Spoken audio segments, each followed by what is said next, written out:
どうも島岡です。ペットの味噌だよ。前回に引き続き2026年春アニメの1話を見てきたよ。増えたねー。数が多いから早速行くぞ。どんとこい。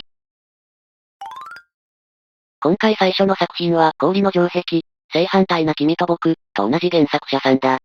正反対では説明臭くなりそうな手前で笑いに落としたり、表現を面白くしたりで、嫌気が出ないようなバランスがうまかったと思う。比べると氷の城壁は少し、なんかわからせようと説明してるな、と感じることがあった。内容が少し重めだから。まあそれもあるだろな。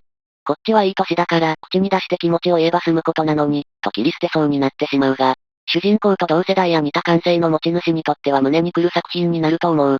キリンの場面の演出は楽しかった。次は、キリオファンクラブ。同級生のキリオくんのファンの女子二人が彼に対しての思いやアプローチ方法を一心に話している。フードコートでまた明日、シティザアニメーションの祭りとえっちゃんの二人を見ているような感覚で、少し変わった二人の会話が微笑ましくも面白い。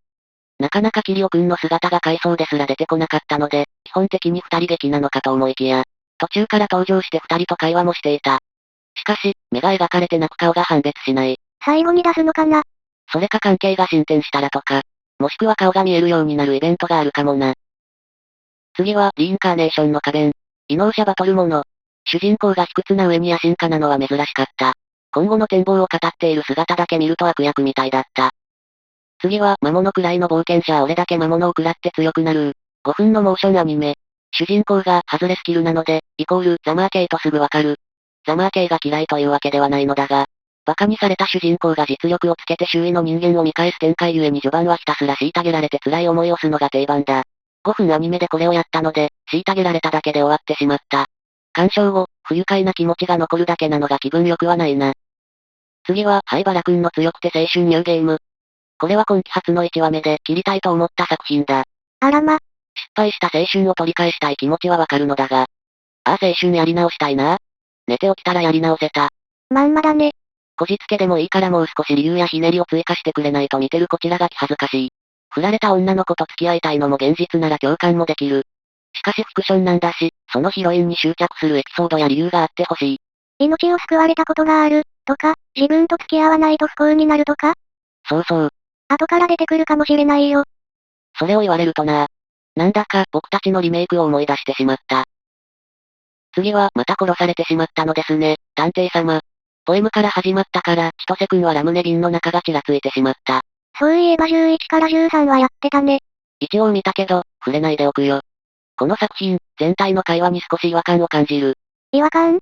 メインキャラが全員芝居がかっているというか、全員が魔術師クノンは見えている、のクノンみたいな感じ。それはうざいね。あそこまで露骨じゃないんだが、例えるとそんな感じ。父親の解決事件を紹介している中の事件名に、不死の探偵が解明、とあった上に、タイトルがこれなので主人公が死なないのはすぐわかった。ミショ。クラウンとピエロの違い知らなかったよ。自分もだ。勉強になった。次は、転生したらスライムだった件第4期。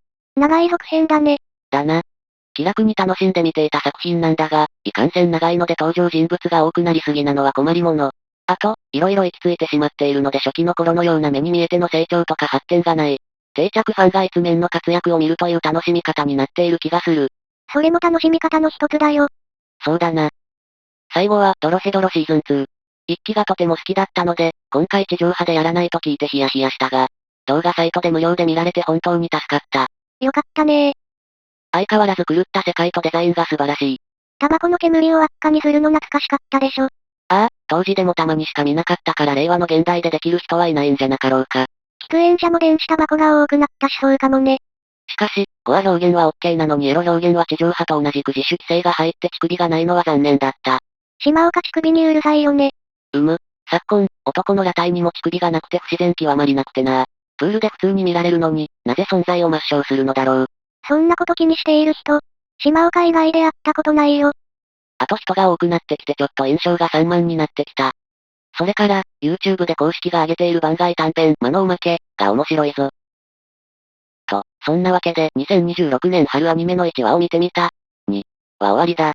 まだまだ見てない作品溜まっているよ。うへえ。それではまた次回。ごきげんよう。またねー。